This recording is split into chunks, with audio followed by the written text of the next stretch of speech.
But কিন্তু তারপরে তার কিছুক্ষণ পরে আবার দেখলাম যে কিছু নিউজ আসলো যে ছাত্রদল নেত্রী থাপ্পড় মারলেন জর্জিস আনোয়ার নাইমকে।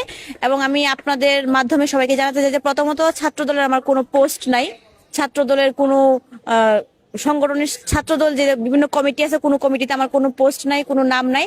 তো সেই প্রেক্ষিতে ছাত্রদলের নেত্রী যে ট্যাগটা সেটা খাটে না। এবং দ্বিতীয়ত হলো গিয়ে আমি নাকি স্যারের ক্ষমতা বলে ওনাকে থাপ্পড় দিছি। তো কিছু হলেই ছাত্রদল এবং রোহিত স্যারকে টেনে আনার যে একটা কালচার আমাদের জগন্নাথে চলে সেটা থেকে বের হয়ে আসতে হবে। কিছু হলেই কোনো কিছু যদি খুঁজে না পাই ছাত্রদলের নেত্রী, ছাত্রদল এটা করছে, ছাত্রদল এটা করছে।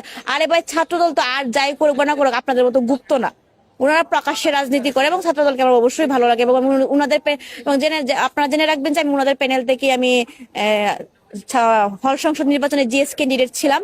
এবং ছাত্রদলের সাথে আমার কোনো ধরনের যে আপনারা যেটা বলেন ছাত্রদলের নেত্রী, আমার কোনো পদ নাই ছাত্রদলের। এবং আমি যেটা বললাম যে